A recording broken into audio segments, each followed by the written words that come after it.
अमेरिकेची 2 लढाऊ विमानं पाडल्याचा इराणचा दावा. F-15 विमानाचा पायलट सुरक्षित, दुसऱ्याचा शोध सुरू. अमेरिकेचा शस्त्रबंदीचा प्रस्ताव इराणनं फेटाळला. एका मध्यस्थ देशामार्फत अमेरिकेनं 48 तासांच्या शस्त्रबंदीचा दिला होता प्रस्ताव.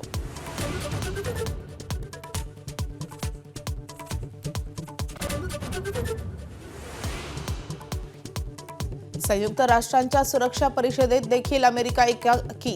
हॉर्मुझ सुरू करण्यासाठी सैन्य कारवाईला 3 देशांचा विरोध.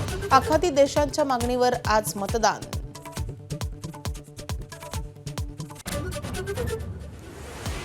सोलापूरच्या अंजनगाव खेलोबा गावातील तणाव निवळला. जयकुमार गोरे आणि राजन पाटलांची धनगर समाजाच्या आंदोलकांशी चर्चा.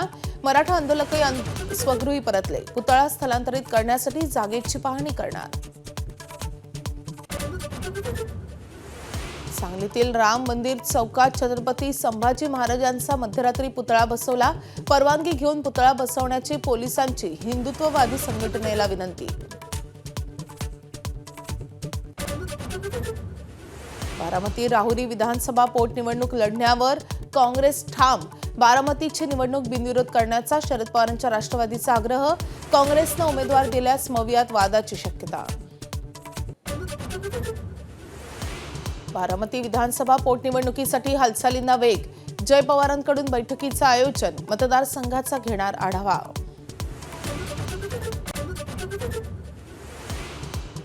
नाशिकच्या दिंडोरीत विहिरीत कार कोसळली. 9 जणांचा बुडून मृत्यू. क्रेनच्या साह्यानं कार बाहेर काढली.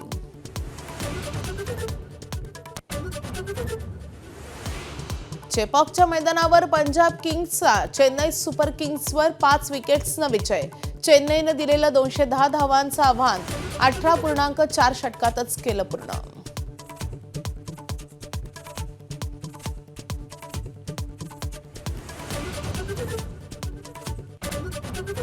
बारामती विधानसभेची पोटनिवडणूक लढवण्यावर काँग्रेस ठाम आहे.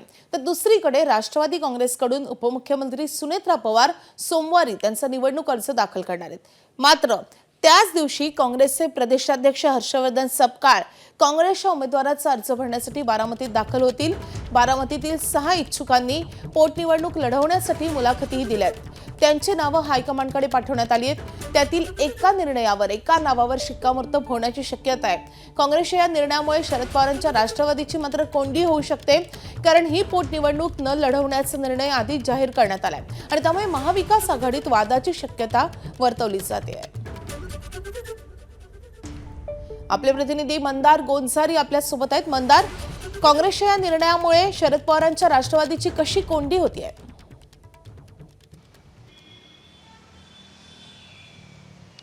शरद पवारांची जेव्हा राज्यसभेची उमेदवारी काही दिवसांपूर्वी जाहीर झाली तेव्हा त्यांच्या पक्षाच्या नेत्यांनी काँग्रेसच्या नेत्यांची भेट घेतली आणि शरद पवारांना राज्यसभेच्या निवडणुकीत पाठिंबा देण्याची विनंती केली.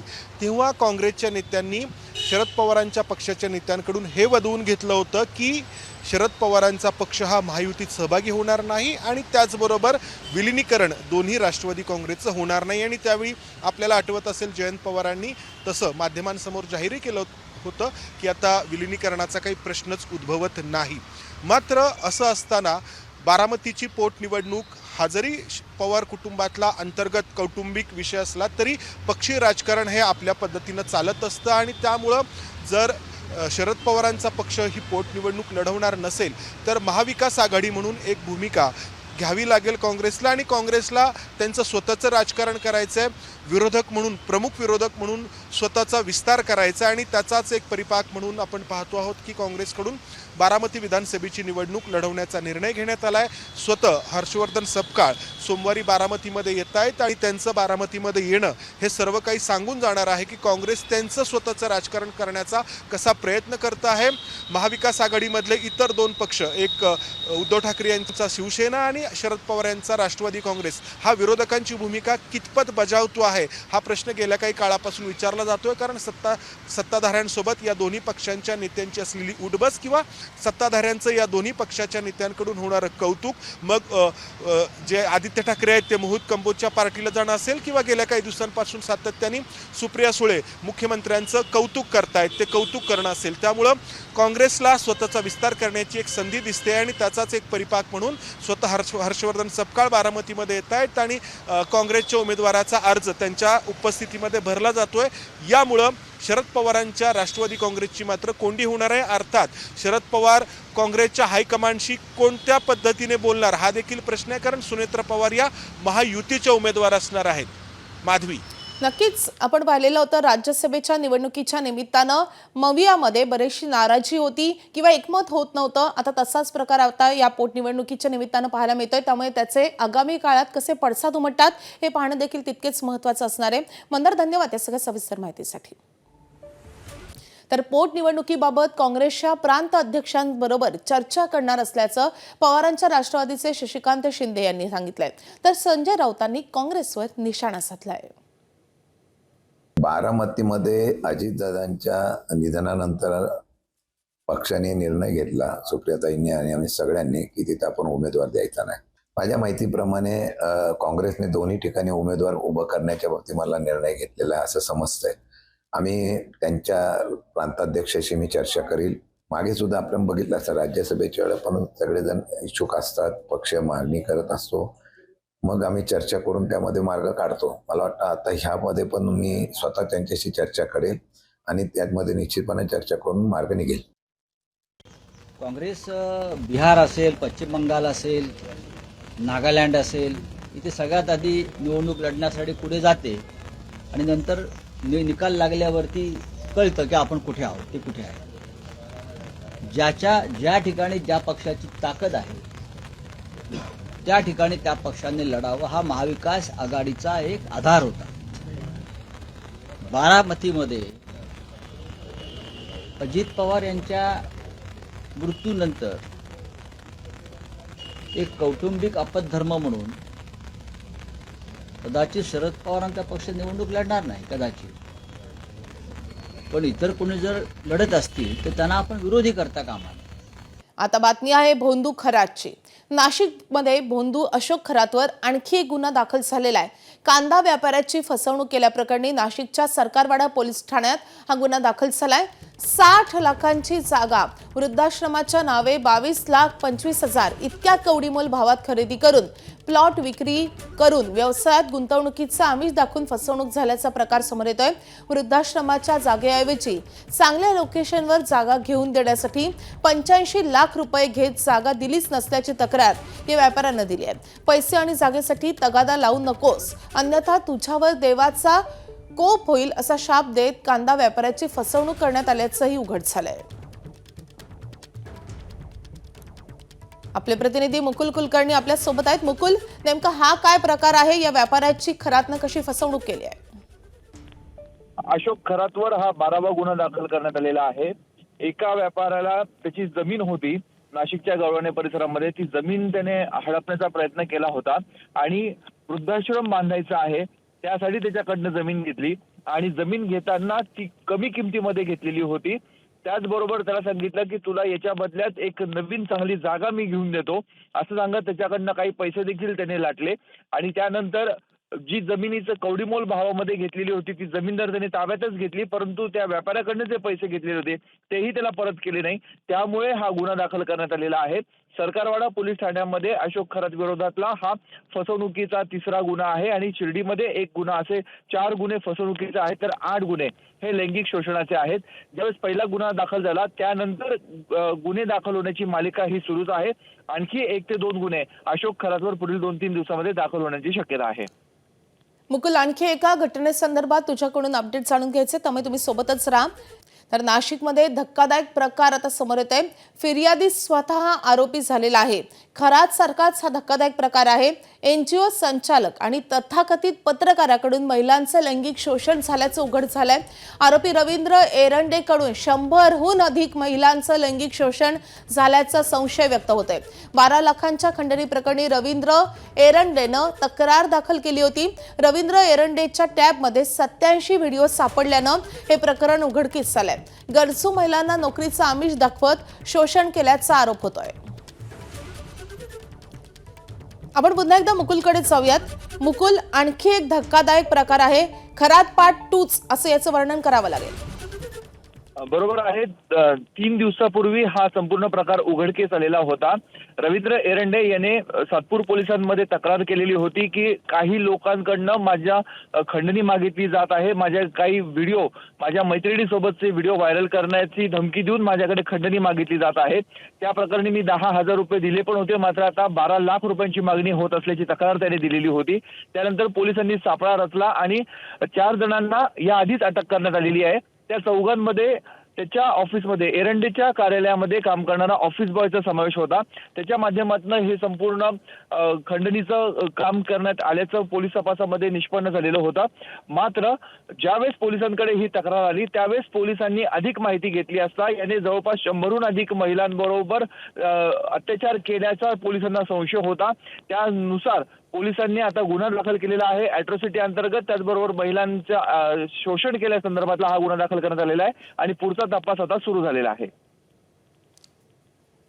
मुकुल, आता या प्रकरणी गुन्हा तर दाखल झालाय, मात्र पुढे आता कारवाई कशी होते हे जाणून घेणं तितकंच महत्त्वाचं असणार आहे. तुमच्याकडून या संदर्भातले अपडेट जाणून घेत राहू. सध्या धन्यवाद या सगळ्या सविस्तर माहितीसाठी. आखाती युद्धात अमेरिकेला जबर धक्का बसलाय, कारण त्यांची 2 विमानं इराणनं पाडलेली आहेत आणि यामुळे अमेरिका आता पेचात सापडलाय.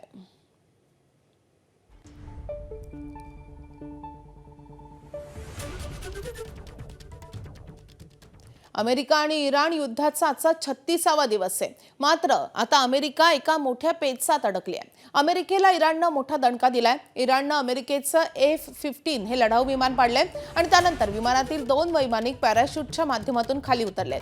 त्यातील एका वैमानिकाला अमेरिकेनं शोधून काढलंय, मात्र दुसऱ्या वैमानिकाचा शोध सुरू आहे. अमेरिकेला कोणत्याही परिस्थितीत तो वैमानिक इराणच्या हाती लागू द्यायचा नाहीये. इराणच्या हाती हा वैमानिक लागल्यास त्याला पुढे करून इराण अमेरिकेला गुडघ्यावर आणणार हे नक्की, आणि त्यामुळे या वैमानिकाच्या बचावासाठी अमेरिका जंग पछाडतीये. वैमानिकाच्या शोधासाठी अमेरिकेनं हेलिकॉप्टरच्या मदतीनं शोध मोहीम सुरू केली आहे. इराणी माध्यमांच्या अहवालानुसार दक्षिण इराणमधल्या खुजेस्तान प्रांतात शोधकार्यात सहभागी असलेल्या इराण लष्कर आणि अमेरिकन विशेष दलांमध्ये चकमक झाल्याची माहिती देखील समोर येते. यापूर्वी अमेरिकेनं हेलिकॉप्टरनं एका इराणी लष्करी ताफ्यावर गोळीबार केल्याच्याही बातम्या समोर आल्या होत्या. दरम्यान या घटनेमुळे दोन्ही देशांमधील तणाव आणखीनच वाढण्याची शक्यता व्यक्त होती आहे.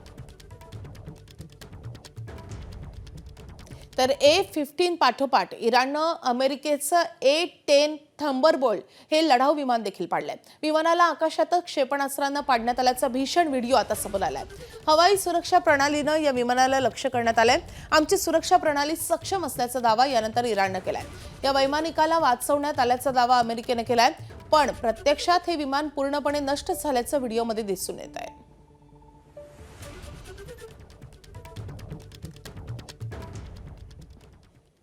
दरम्यान पायलटच्या शोधासाठी अमेरिकेनं दिलेला 48 तासांच्या युद्धविरामाचा प्रस्ताव इराणनं फेटाळून लावलाय.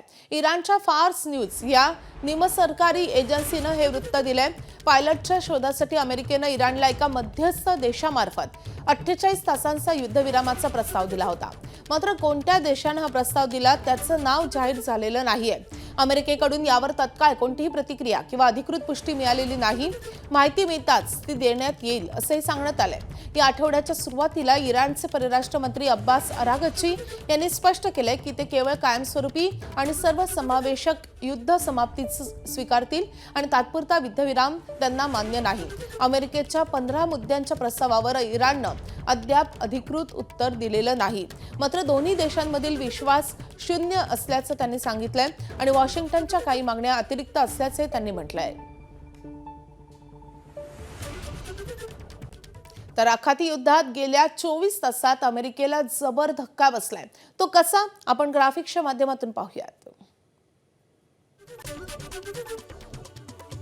पहिला धक्का बसलेला आहे अमेरिकेच्या हवाई दलाला, कारण F-15 अत्याधुनिक लढाऊ विमान इराणनं पाडलेलं आहे आणि A-10 हे लढाऊ विमान देखील लक्ष्य करण्यात आलंय. वैमानिकाचा शोध घेणाऱ्या हेलिकॉप्टरवर इराणनं गोळीबार केलाय. इराकमध्ये HH-60 हेलिकॉप्टरचं इमर्जन्सी लँडिंग करावं लागलंय. जॉर्डनमध्ये KC-135 विमानाचं इमर्जन्सी लँडिंग झालंय.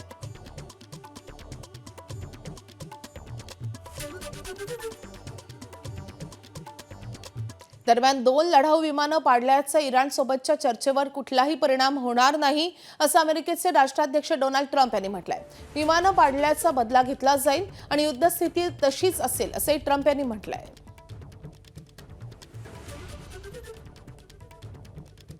दुसरीकडे इस्रायलवरील हल्ले देखील इराणनं कायम ठेवलेले आहेत. इराणनं इस्रायलवर जोरदार हल्ला केलाय. इराणनं क्लस्टर बॉम्बचा मारा सुरू ठेवलाय आणि यामुळे इस्रायलमध्ये अजूनही मोठी हानी झाली आहे.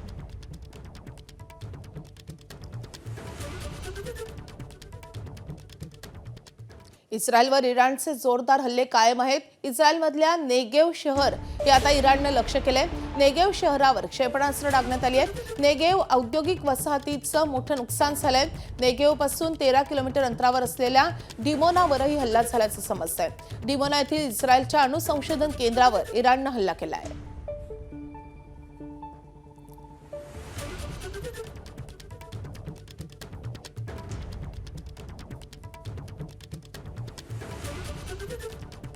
तर इराणकडून इस्रायलवर हल्ले सुरूच आहेत. 2 महत्त्वाची शहरं इराणकडून टार्गेटवर आहेत. चर्चेदरम्यान इराणच्या परराष्ट्र व्यवहार विभागाशी संबंधित अधिकाऱ्यावर हल्ला केलाय. इराणचे अध्यक्ष मसूद पेझेशकियान यांनी अमेरिकेवर हा मोठा आरोप केलाय. हल्ल्यात या अधिकाऱ्याच्या पत्नीचा मृत्यू झालेला आहे. नेमकं दहशतवादी कोण हे जगानं ठरवावं, असं पेझेशकियान यांनी आवाहन केलंय.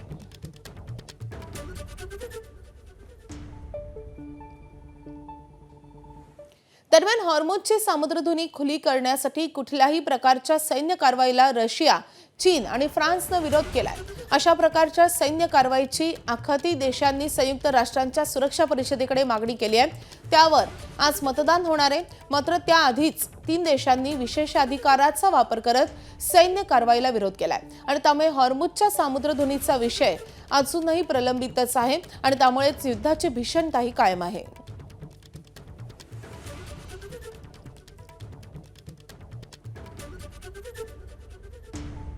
हे आखाती युद्ध सुरू असतानाच अमेरिकेच्या संरक्षण अर्थसंकल्पाबाबत मोठी बातमी समोर आली आहे.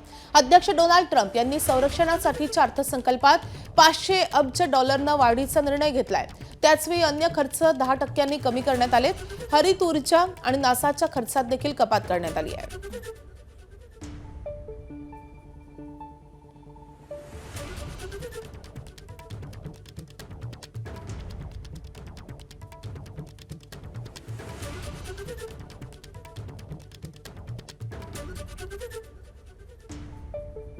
तर युद्धात अमेरिकेचा मोठा खर्च झालेला आहे आणि त्यामुळेच आता संरक्षणासाठीच्या अर्थसंकल्पात $500 अब्ज वाढीचा निर्णय ट्रम्प यांनी घेतलाय.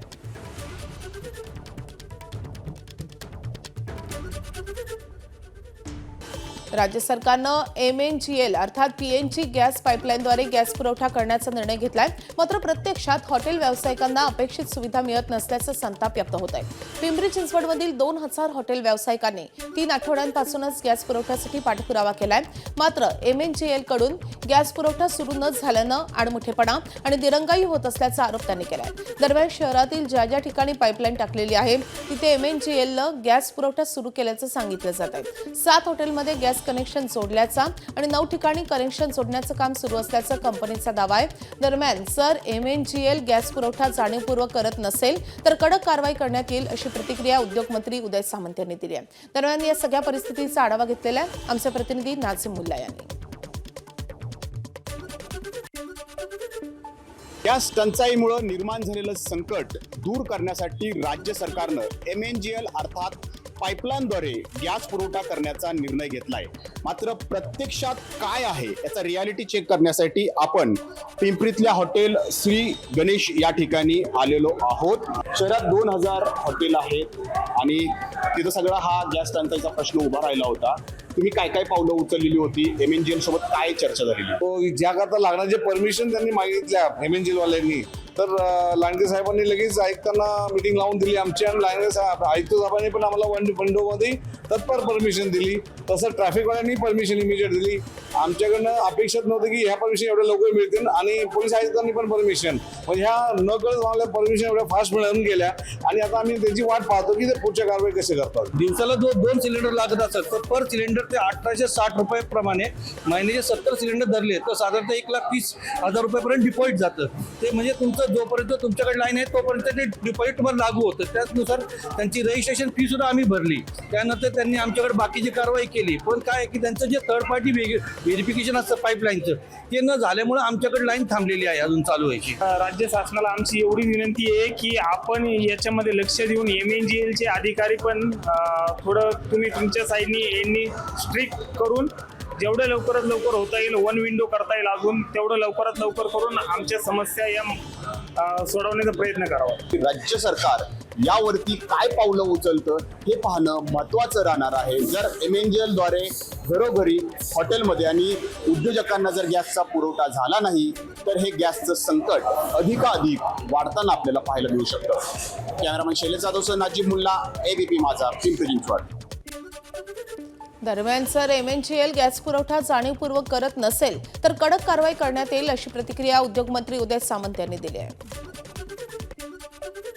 आणि पुढच्या 2 महिन्यामध्ये PNG जिथं जिथं पाईपलाईन गेलेली आहे किंवा जिथं जिथं पाईपलाईन टाकायची शिल्लक राहिलेली आहे तिथं पाईपलाईन टाकायचा निर्णय झाला. आणि जिथं पाईपलाईन इंडस्ट्रीजच्या समोरून गेली किंवा हॉटेल व्यवसायाच्या समोरून गेली त्यांना रजिस्टर करून त्यांच्याकडनं पैसे भरून त्यांना गॅस देण्याच्या सूचना देखील माननीय मुख्यमंत्री मोदींनी दिली. काही ठिकाणी कदाचित आर्टिफिशियल शॉर्टेज करण्याचा कोणतरी प्रयत्न करत असेल, पण याच्यावर देखील कडक कारवाई करण्याच्या सूचना उद्योगमंत्री म्हणून मी देखील दिलेल्या आहेत, मुख्यमंत्री मोदींनी दिल्या आहेत, आमच्या शिंदे साहेबांनी दिल्या आहेत.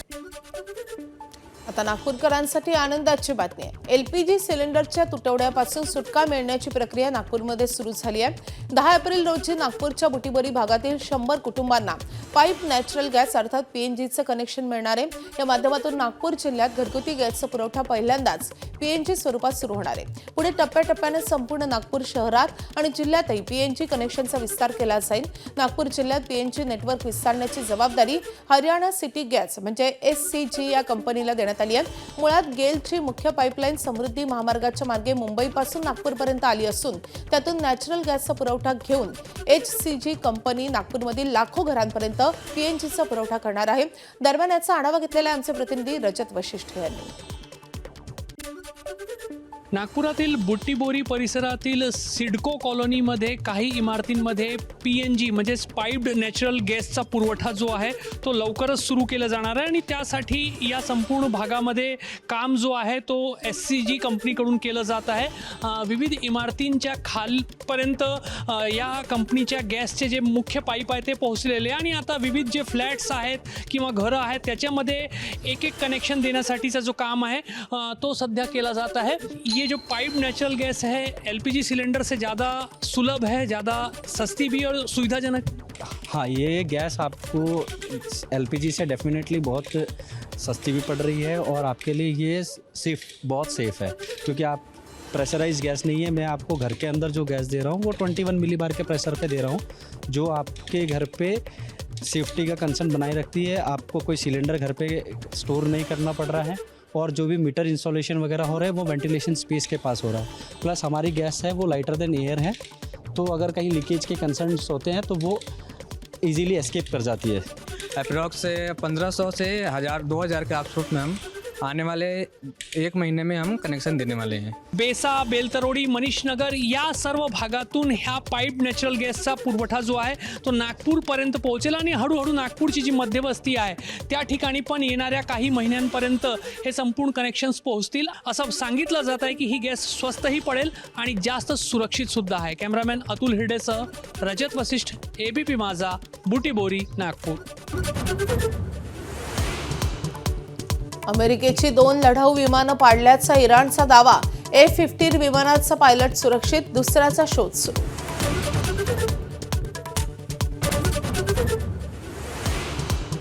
अमेरिकेचा शस्त्रबंदीचा प्रस्ताव इराणनं फेटाळला. एका मध्यस्थ देशामार्फत अमेरिकेनं 48 तासांच्या शस्त्रबंदीचा दिला होता प्रस्ताव.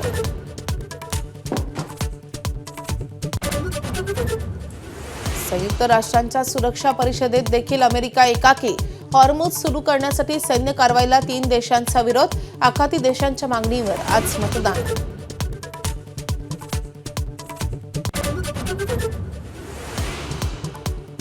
सोलापूरच्या अंजनगाव खेलोबा गावातील तणाव निवळला. जयकुमार गोरे आणि राजन पाटलांची धनगर समाजाच्या आंदोलकांशी चर्चा. मराठा आंदोलकही स्वगृही परतले. पुतळा स्थलांतरित करण्यासाठी जागेची पाहणी करणार.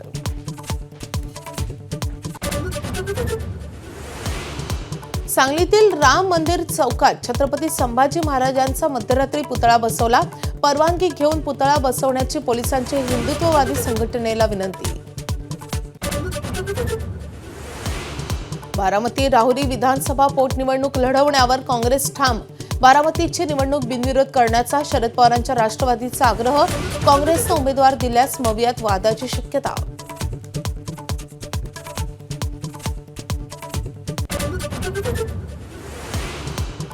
बारामती विधानसभा पोटनिवडणुकीसाठी हालचालींना वेग.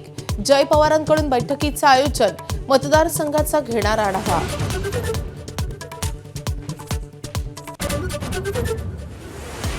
नाशिकमध्ये एनजीओ संचालक तथाकथित पत्रकाराकडून महिलांचं लैंगिक शोषण. आरोपी रवींद्र एरंडेच्या टॅबमध्ये 87 व्हिडिओ सापडल्यानं प्रकरण उघडकीस. गरजू महिलांना नोकरीचं आमिष दाखवत शोषण केल्याचा आरोप. नाशिकच्या दिंडोरीत विहिरीत कार कोसळली. 9 जणांचा बुडून मृत्यू. क्रेनच्या साह्यानं कार बाहेर काढली. चेपॉकच्या मैदानावर पंजाब किंग्सचा चेन्नई सुपर किंग्सवर 5 विकेट्सनं विजय. चेन्नईनं दिलेलं 210 धावांचं आव्हान 18.4 षटकात केलं पूर्ण.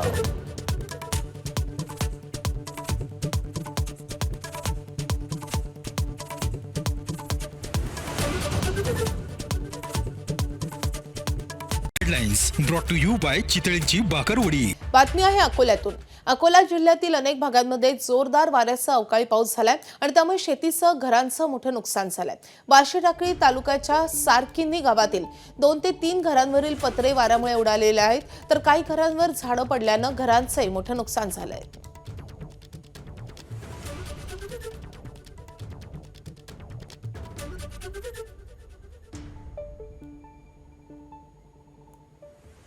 धुळे जिल्ह्यात अवकाळी पावसानं शेतकऱ्यांचं कंबरडं मोडलंय. अवकाळीचा फटका लिंबाच्या पिकांनाही बसलाय. ऐन उन्हाळ्याच्या तोंडावर बाजारात लिंबाला मोठी मागणी असताना अचानक आलेल्या अवकाळी पावसामुळे लिंबू पिकांचं, लिंबू बागांचं मोठं नुकसान झालंय आणि त्यामुळे शेतकऱ्याला मोठा आर्थिक फटका बसलाय.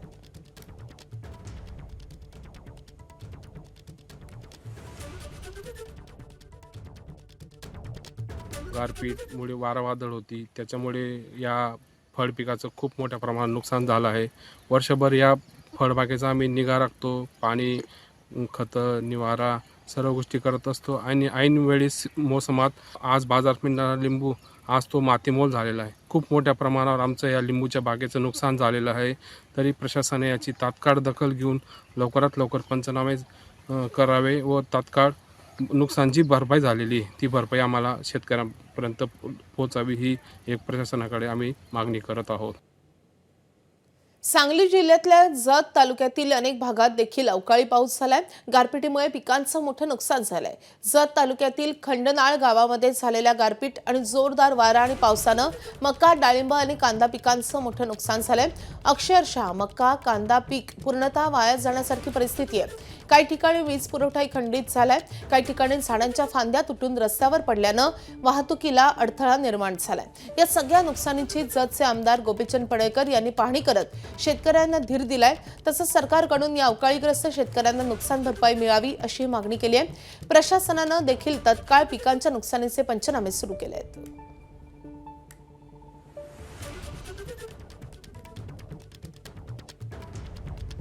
दरम्यान आमदार गोपीचंद पडळकर, प्रांताधिकारी अजय कुमार नष्टे आणि नुकसानग्रस्त शेतकऱ्यांनी या अवकाळी संदर्भात काय प्रतिक्रिया दिली आहे आपण पाहूयात.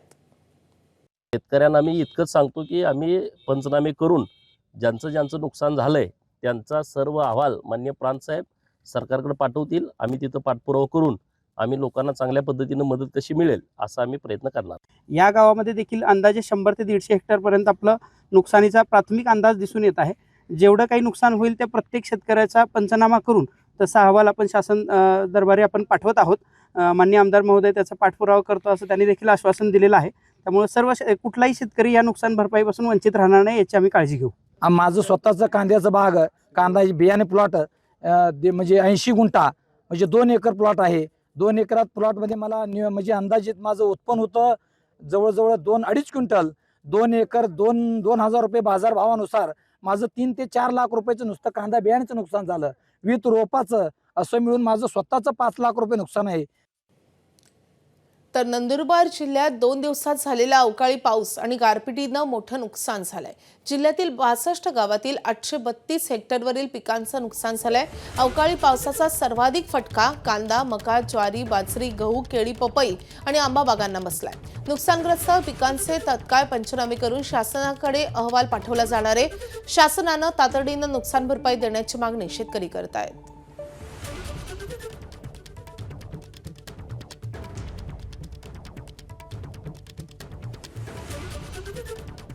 तर बीड जिल्ह्यालाही सलग 4 दिवस झालेल्या अवकाळी पावसानं झोडपून काढले. जिल्ह्यातील बीड, गेवराई, धारूर, वडवणी आणि आष्टी तालुक्याला अवकाळीसह गारपिटीचा तडाखा बसलाय. या अवकाळी पावसानं ज्वारी, उन्हाळी बाजरी, गहू, हरभरा आणि फळबागांचं नुकसान झालंय. 3 दिवसांच्या कालावधीत जिल्ह्यातील 237 हेक्टरवर असलेल्या पिकांना पावसाचा फटका बसलाय. प्रशासनाकडून पंचनाम्यांचे आदेश जारी करण्यात आलेत. भर उन्हाळ्यातही नदी ओढ्यांमध्ये पाणी आहे. वडवणी तालुक्यातील मनकर्णिका नदी आणि तारसोन्ना येथील ओढा देखील भरलाय आणि यामुळे वाहतूकही विस्कळीत झाली होती.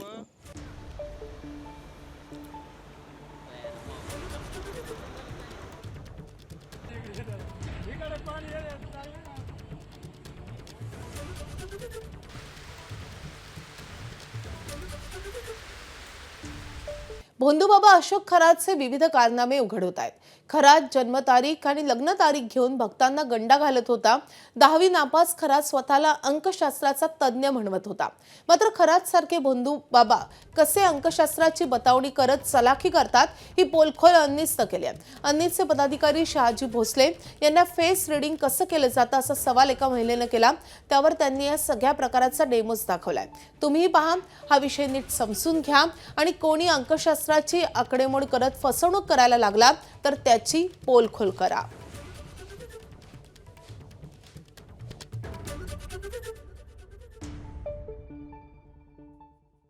का तुम्ही जवळ ठेवा. आता हे जर असं मी पॅकेटात ठेवलं असतं, शिल्वण पॅकेट राहिलं असतं, पण तुम्ही एवढं प्रश्न विचारला म्हणून मी ते हे केलंय. तुम्हाला आता मी काही प्रश्न करतोय बरं का. तर मला सांगा, आपण 2-3 प्रश्न विचारतो. मला सांगा, तुमचा जन्म कोणत्या वर्षी झालाय? 1990 साली झालाय. ओके. तुम्ही शिक्षण कोणत्यावर सोडलं किंवा 10वी कोणत्यावर झालं सगळे सांगता येईल? संपलंय आता. कोणत्या वर्षी पण म्हणजे क्लिअर म्हणते नाही सांगता येणार एवढं. पण 10वी कोणत्या वर्षी झालं तर काय सांगता येईल तुम्हाला? हा 2006 मध्ये. 2006 मध्ये 10वी झालात म्हणजे 10वी होऊन जवळपास 20 वर्ष झाली बरोबर आहे? हो. ओके. ताई तुमचं लग्न कोणत्या वर्षी झालं? 2011. 2011 मध्ये लग्न झालं. 11 होऊन जवळपास म्हणजे लग्न होऊन जवळपास आता 15 वर्ष झाली बरोबर आहे? मला सांगा, तुम्ही आई कोणत्या वर्षी झालात? 2012 मध्ये तुम्ही आई झालात. म्हणजे आई होऊन जवळपास नाही म्हटलं तरी आता 14 वर्ष झालीत आहे का नाही? सॉरी, फाटला कागद इथं 4 ह्या इथं लिहू आपण. 1990चा तुमचा जन्म आहे. हां, म्हणजे तुमचं वय आता किती वर्ष? जवळपास 36 वर्ष चालू आहे बरोबर ना? ओके. ताई मला सांग, तुमचं नाव काय म्हणतो तुम्ही? प्रतिभा. प्रतिभा. याची टोटल मारता का तुम्ही? कोणतरी मारा पटकन, टोटल मारा. आलेलं आहे त्याचं उत्तर माझ्यामध्ये काहीतरी लिहिलं यांनी 8104. त्यांच्या जीवनाच्या गणिताचं उत्तर आहे 8104. तर कागद तुम्ही उघडा बरं, त्यात काही दिसतंय का बघा बरं, समोर दाखवा. एकदम सेम आकडा आलाय. 8,104. पहिली गोष्ट मी ठरवलं होतं की यांना किती प्रश्न विचारायचे. मी ठरवलं यांना 4 प्रश्न विचारायचे. 4 आहे तुम्हाला हे 8 दिसत आहे. खरं तर यात एकही माझा नंबर नाही आहे, एकही मी टाकला नाही. इतके घ्या, इतकी निम्मे देवाला द्या, याचं काही केलं नाही. सगळे अंक हे यांचेच आहे. पण मी ठरवलं होतं का किती प्रश्न विचारायचे, त्यानुसार मी तो आकडा लिहून ठेवला अगोदर. मी ठरवलं होतं की यांना 4 प्रश्न विचार, म्हणजे 8 बघा प्रश्न. 1 2 3 4 5 6 7 8. 8 जरी दिसले ते खऱ्या अर्थाने 4 होते. प्रश्न कसा होता, तुमचा जन्म कोणत्या वर्षी झाला. दुसरा प्रश्न काय होता, तुमचं वय आता काय. नंतर लग्न कोणत्या वर्षी झालं, त्याला किती वर्ष झाले. किंवा शिक्षण सोडलं तर कोणत्या वर्ष सोडलं, त्याला किती वर्ष झाले. मूल झालं तर कोणत्या वर्ष झालं, त्याला किती वर्ष झाले. कोणते आणि किती. ह्या दोन्ही प्रश्नाचं उत्तर असतं रनिंग इयर, चालू वर्ष. 2026 हे उत्तर यायला पाहिजे. 2026 गुणिले 4 म्हणजे 8,104 हे उत्तर मी आधीच लिहून ठेवलं. 4 प्रश्न उत्तर. अच्छा, म्हणजे आता जे साल चालू आहे तर त्याच्यावरती त्यांनी जे 4 प्रश्न विचारणार होते तर ती बेरीज करून हे उत्तर काढलेलं आहे.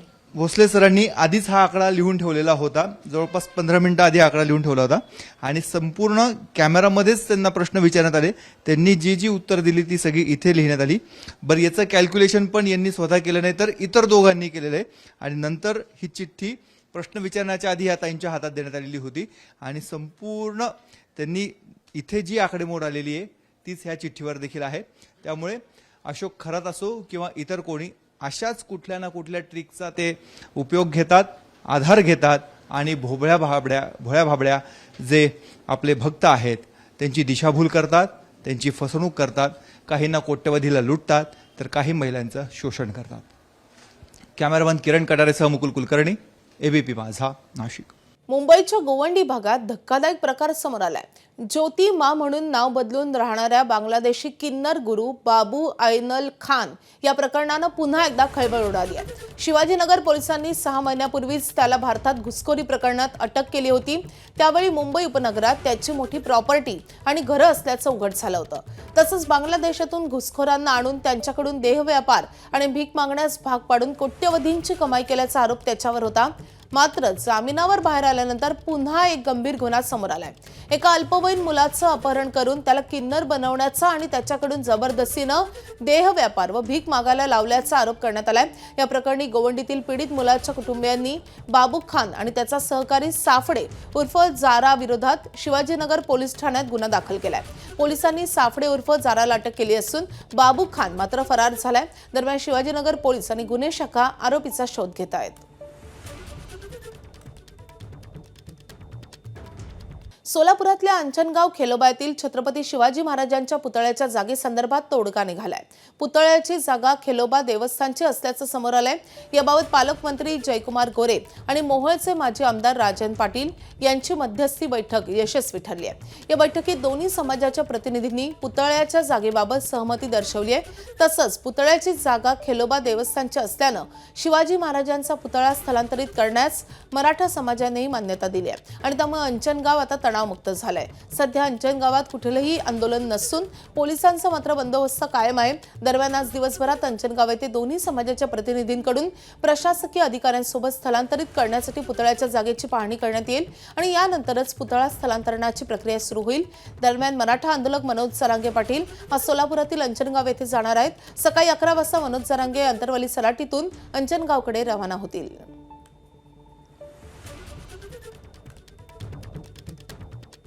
तर माढ्यातील अंजनगावातील मंदिराचे पुजारी फरांडे महाराजांचं आंदोलन अखेर मागे घेण्यात आलंय. मध्यरात्री 3 वाजता फरांडे महाराजांनी पाणी पिऊन आंदोलन मागे घेतलंय. मागील 4 दिवसांपासून रस्त्यावर त्यांनी ठिय्या आंदोलन सुरू केलं होतं. त्यानंतर काल रात्री पालकमंत्री जयकुमार गोरे, माजी आमदार राजन पाटील आणि गावातील दोन्ही गट आणि विशेष पोलीस महानिरीक्षकांच्या उपस्थितीत बैठक पार पडलेली आहे. या बैठकीत तोडगा निघाल्यानंतर हे आंदोलन मागे घेण्यात आलंय. सोलापूर नंतर आता सांगलीतही पुतळ्याचा वाद निर्माण झाला असता पण प्रशासन आणि पोलिसांनी वेळीच मध्यस्थी करत तो रोखलेला आहे. सांगलीच्या राम मंदिर चौकात छत्रपती संभाजी महाराजांचा पुतळा मध्यरात्री बसवण्यात आला. हिंदुत्ववादी संघटनेनं हा पुतळा बसवला होता. यानंतर पुतळ्याच्या जागी पोलीस दाखल झाले आणि परवानगी घेऊन पुतळा बसवण्याची विनंती हिंदुत्ववादी संघटनेला केली. पोलीस आणि प्रशासनानं मध्यस्थी केल्यावर पुतळा सन्मानानं चौथऱ्यावरून खाली घेण्यात आला. पोलीस आणि महापालिका प्रशासनाच्या मध्यस्थीनंतर संभाजी महाराज प्रेमींनी पुतळा काढून सुरक्षित स्थळी ठेवलाय. मनपासोबत चर्चा करून पुतळा बसवण्याबाबतची जागा निश्चित करण्यात येणार आहे. सध्या हा पुतळा राम मंदिर चौकातून पोलीस संरक्षणात सुरक्षित जागी नेण्यात आला आहे. सातारा जिल्हा परिषदेत आज 4 सभापती पदांसाठी निवड होत असून अध्यक्ष उपाध्यक्ष निवडीवेळी झालेल्या राड्याच्या पार्श्वभूमीवर आजची निवडणूक अधिकच संवेदनशील झाली आहे आणि त्यामुळे प्रशासन अलर्ट मोडवर आहे. जिल्ह्याचं राजकीय वातावरण चांगलंच तापलंय. जिल्हाधिकारी संतोष पाटील यांनी जिल्हा परिषद परिसरात 100 मीटरपर्यंत जमावबंदी लागू करत कडेकोट पोलीस बंदोबस्त तैनात केलाय. शिक्षण आणि अर्थ, समाज कल्याण, महिला बाल कल्याण, कृषी संवर्धन या 4 सभापती पदांसाठी आज निवड होणार आहे. दरम्यान भाजपकडे 33 सदस्यांचं स्पष्ट बहुमत असल्यामुळे अध्यक्ष आणि उपाध्यक्ष पद त्यांनी आधीच आपल्या नावावर केलंय. मात्र आता खरी लढत सभापती पदासाठी रंगेल आणि त्यामुळे या निवडीकडे सर्वांचंच लक्ष लागलंय. राष्ट्रवादी आणि शिवसेना फोडाफोडीचा वचपा काढण्यासाठी काही राजकीय खेळी करणार का, की भाजप पुन्हा एकदा आपली ताकद दाखवत सर्व पदांवर झेंडा फडकवणार, हे पाहणं महत्त्वाचं असेल आणि त्यामुळे आजची ही निवड शांततेत पार पडणार की पुन्हा एकदा साताऱ्यात राजकीय राडा होणार, याकडे आता संपूर्ण जिल्ह्याचं लक्ष लागलंय.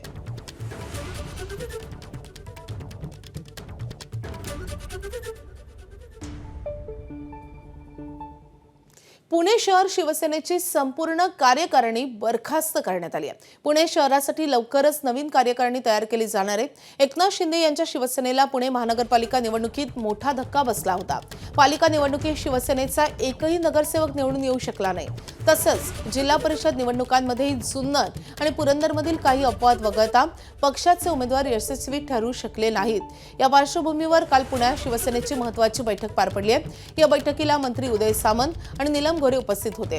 बैठकीत महत्त्वाचा निर्णय घेत पुण्यातील शहराध्यक्षपद आणि महानगर प्रमुख पद वगळता उर्वरित संपूर्ण कार्यकारिणी बरखास्त करण्याचा निर्णय झालाय. तसेच पुढील एका महिन्यात पुणे शहरासाठी शिवसेनेची नवी कार्यकारिणी जाहीर करण्यात येणार असल्याची माहिती या बैठकीमध्ये देण्यात आली आहे. तिकडे कोल्हापूर जिल्ह्यात शिवसेनेकडून सलग 2 दिवस पदाधिकाऱ्यांच्या बैठका आयोजित करण्यात आल्या. पक्ष संघटना मजबूत करण्यासाठी हालचालींना वेग आलाय. आज देखील उद्योग मंत्री उदय सामंत यांच्या नेतृत्वाखाली कोल्हापूरमधील पदाधिकाऱ्यांची महत्त्वाची बैठक पार पडेल. या बैठकीत आगामी राजकीय रणनीतीवर चर्चा होण्याची शक्यता आहे. दरम्यान कोल्हापूर जिल्ह्यात होणाऱ्या वाढीव विधानसभा मतदारसंघाच्या पार्श्वभूमीवर पक्षाची बांधणी भक्कम करण्यासाठी शिवसेनेनं ही पावलं उचलल्याचं बोललं जात आहे. जरी 2029ला विधानसभा निवडणूक असली तरी वाढीव मतदारसंघांमध्ये आपल्या हक्काचा उमेदवार तयार करण्यावर शिवसेनेचा भर असल्याचं सांगितलं जात आहे आणि त्यामुळेच आतापासूनच पक्ष संघटनेवर लक्ष केंद्रित करण्यात येत आहे.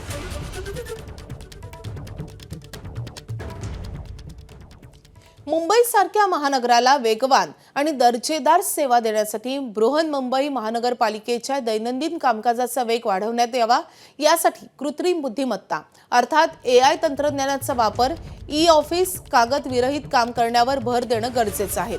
यासोबतच मुंबईतील वाढत्या लोकसंख्येचा विचार करता पुरेसा पाणी पुरवठा योजना महानगरपालिकेनं प्रस्तावित केल्या असून त्या ठरलेल्या मुदतीत पूर्ण करण्याच्या अनुषंगानं अंमलबजावणी करावी, त्याचं सुयोग्य नियोजन करण्यात यावं. तसेच महानगरपालिकेच्या भाडेतत्वावरील मालमत्तांच्या पुनर्विकासाला गती देण्यात यावी, असे विविध निर्देश बृहन्मुंबई महानगरपालिका आयुक्त अश्विनी भिडे यांनी प्रशासनाला दिलेत.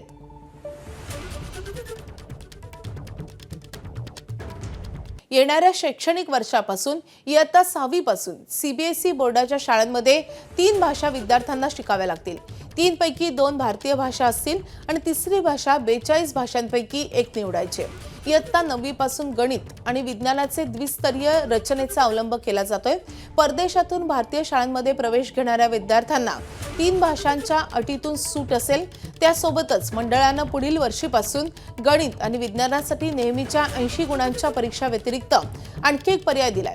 ही परीक्षा 25 गुणांची असून त्या संबंधित विषयाची आकलन क्षमता कसोशीनं तपासली जाईल.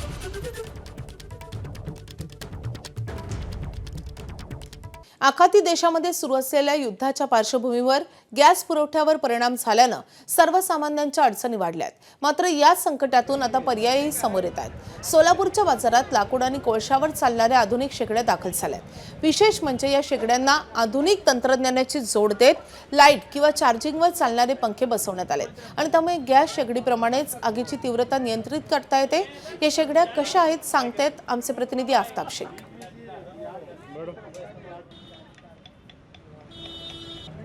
आखाती देशांमध्ये सुरू असलेल्या युद्धाचे परिणाम आपल्याला सोलापूरसह राज्यभरामध्ये जाणवत आहेत. सोलापुरातल्या बाजारात या ठिकाणी आपण बघता की लाकडावरती चालणाऱ्या नवीन पद्धतीच्या शेगड्या ज्या आहेत ते या ठिकाणी आलेल्या आहेत. माझ्यासोबत एक व्यावसायिक आहेत.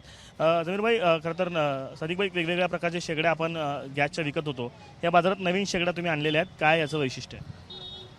पहिला आमचा पारंपरिक कमीत कमी 25 वर्षापासून जमीर होम अप्लायन्सेस या नावाने आपण गॅसचा धंदा, गॅसचे शेगड्या म्हणा, स्पेअर पार्ट, ते सर्व धंदा आपण करत होतो. पण या आखाती देशाच्या युद्धामुळे असा परिणाम झाला की गॅस जे आहे कमर्शियल हॉटेलसाठी बिलकुल अवेलेबल नाही आहे मार्केटमध्ये.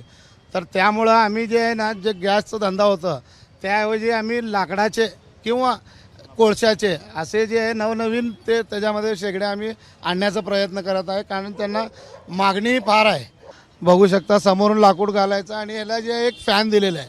हे फॅनचा फायदा हे आहे की ह्याला कमी जास्त तुम्ही करायचं असेल तर हे असं उघडून कमी जास्त सुद्धा करू शकता.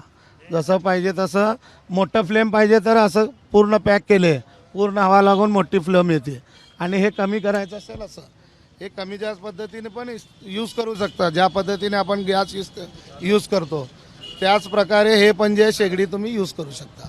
गरज ही शोधाची जननी असं म्हणतात.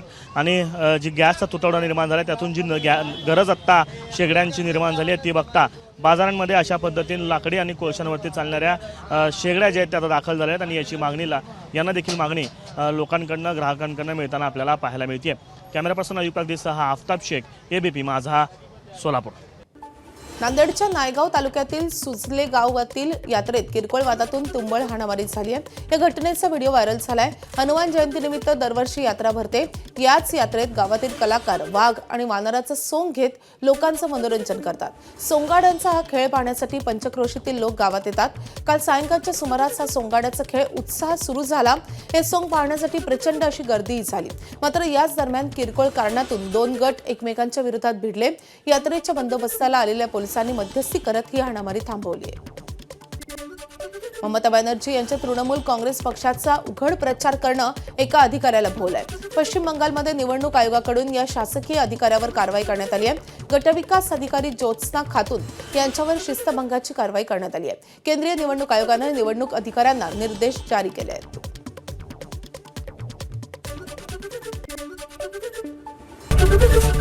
ABP माझा, उघडा डोळे बघा नीट.